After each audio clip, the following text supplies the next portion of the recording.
अरे थांबा, तर हा आहे यात्रेचा दिवस, तर यात्रा बघूनच जा. तर सकाळी आम्ही सगळे तयार होऊन खराब होण्यासाठी निघालेलो होतो, बिकॉज आम्हाला माहिती होतं की आम्ही होणार आहे खराब, आमचे कपडे होणार आहे खराब.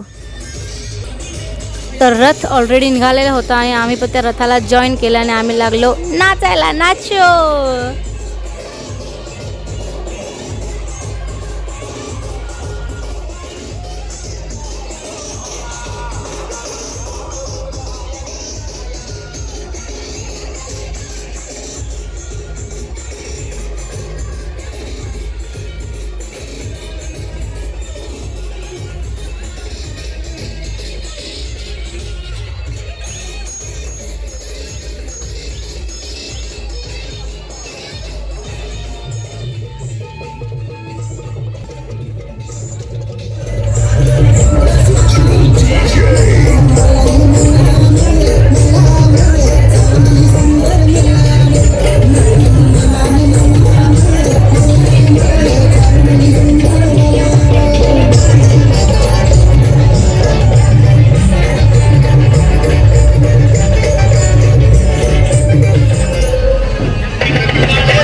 तर ज्या बायकांचे नवस असतात, ज्या लेडीजचे नवस असतात आमच्या गावातून, तर त्या लेडीज रथाच्या पाठी असे पूर्ण म्हणजे असे राऊंड करून चिखलामध्ये राऊंड करून ते लोक पुढं रथाच्या मागे ते पण जातात. पूर्ण जोपर्यंत रथ स्टार्ट होतो तिथून ते एंडपर्यंत मंदिरापर्यंत ते ओलांडून रथाच्या पाठी जातात.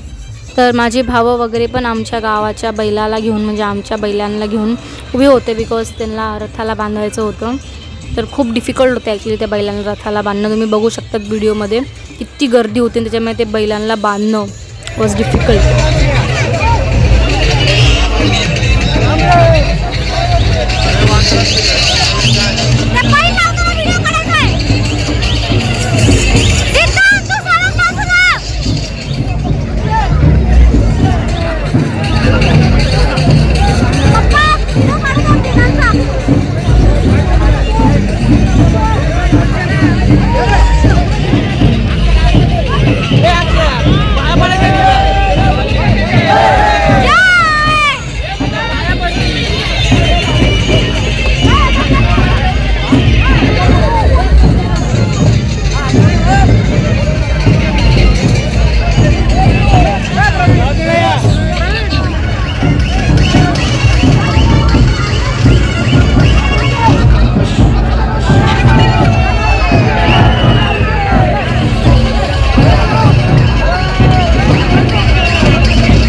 आम्ही गेलो मंदिरामध्ये. तर गाईज हे जे तुम्हाला जे खाली दिसतंय ना, इथे सकाळी पण रिच्युअल्स ॲक्च्युली सकाळपासूनच फंक्शन स्टार्ट होतात. बट माझी जशी की तब्येत खराब होती, सो मी सकाळी लवकर उठू नाही शकली 4-5 वाजता आणि येऊ शकली नाही. तर ह्या जागेवरती आग असते. तर बायका ह्या आगेमधून धावतात, ज्यांचे नवस असतात, ज्यांना त्यांनी काय मागितलं असतं, ते लोक ह्या आगेवरून धावतात आणि खूप सारे लोक धावतात. आणि काही लोकांना चटके पडतात पायाला, काही लोकांचे पाय जळतात पण काही लोकांचे नाही जळत, बिकॉज असं मानतात की ज्यांची श्रद्धा खरंच असते त्यांना खरंच देव काही होऊन देत नाही. असं म्हणते कुणाला लागतं कुणाला लागत नाही, बट खूप सारे लोक ह्या आगीवरून पळतात आणि हे सगळे जे बोकडे आहेत ना ते कापायला इथे उभे आहेत. त्यांना कापायला उभं केलं आहे बिकॉज कारणाला आमच्याकडे बोकडे कापतात. ज्यांचं पण कारण असतं ते लोक बोकडे कापतातच आणि दरवर्षी कापतात. म्हणजे त्यांचं जे त्यांनी नवस मागितलेलं असतं ते खरा होऊन जातो. म्हणजे ते होतं तसं त्यांना पाहिलं तसं, म्हणून ते लोक कारण करतात. ज्यांचा नवस पूर्ण झाला की तर बोकडे लाईनीला उभे असतात. सकाळपासून रथ निघाल्यानंतरपासून उभे राहतात. त्यांचा नंबर लागत त्यांचा कटिंगचा टाईम येतो. मंदिराच्या बाजूला नाही व्हायला पाहिजे तेच झालं. दुपारनंतर समजायला लागलं की पावसाचं वातावरण होते तर पाऊस तर पडणारच. आणि हळूहळू तो पाऊस लागला पडायला. आणि हळू नाही, खूप जोरात पाऊस पडायला लागला. आणि रथ निघाल्यानंतर होतं 12 गाड्याचा प्रोग्राम. तर ऑलरेडी जेव्हा 12 गाड्या मी बघायला गेली होती तेव्हा 12 गाड्या लागत होत्या. ठीक आहे, लागत होत्या. तर मला वाटलं आता होऊन जाईल पटकन, अर्धा तासच बाकी. पण तेवढंच सुरू झाला पाऊस. तर मी माझ्या ताई वगैरे सोबत आम्ही गेलो होतो, मेळा फिरायला गेलो होतो आम्ही. इकडे बँगल्स वगैरे बघितले, बँगल्स वगैरे घेतल्यानंतर सुरू झाला पाऊस. तिथंच मी 15-20 मिनिटं अटकून होती त्या पावसामध्येच. अटकली. नंतर वाटलं की 12 गाड्याचा टाईम असतो 6 वाजताचा खेचायचा. तर आम्हाला वाटलं की एवढा जोरात पाऊस आहे तर कसं काय खेचणार. तर आम्ही सगळे वेट करत होतो की पाऊस थांबायचा, नंतर 12 गाड्या खेचल्या जातील. आम्हाला नव्हतं माहिती की 12 गाड्या पावसामध्ये पण खेचतीलच. आणि बल्कि कुणालाच नव्हतं माहिती. जिकडे पण तेवढं होतं. आम्ही सगळे फॅमिली मेंबर्स वगैरे, आम्ही भाऊ बहिणी, आम्ही बसून घरामध्ये वेट करत होतो कधी हा पाऊस संपतो आणि कधी आम्ही जातो 12 गाड्या. वेळी माझे काका येतात प्रोग्रामात आणि सांगतात की 12 गाड्या ओढल्या गेल्या होत्या. पण कारण की त्या कोणासाठी थांबत नाही. 6 वाजले, पाऊस होता तरी पण त्या ओढल्या गेल्या. आणि आम्ही सगळ्यांना एवढा रिग्रेट होतो की काश मी पावसामध्ये गेलो असतो आणि बघितलं असतं. बट आम्हाला माहितीच नव्हतं की ते होणार आहे. बिकॉज रेंज नाही, पावसामध्ये कोणी कॉल उचलत नाही, कोणासोबत कनेक्ट नाही, काहीच नाही. फक्त वेट बघत होती कधी जातो. तर बोलू सोडा आता, जे झालं ते गेलं. तर आम्ही गेलो दर्शनाला पावसामध्ये. पण आम्ही मग गेलो मंदिरात दर्शनाला. तिकडे जाऊन माझ्या बहिणीला नारळ फोडायचं होतं. आम्ही नारळ वगैरे फोडलं तिकडे. तोपर्यंत मग पूर्णच आम्ही भिजलो होतो.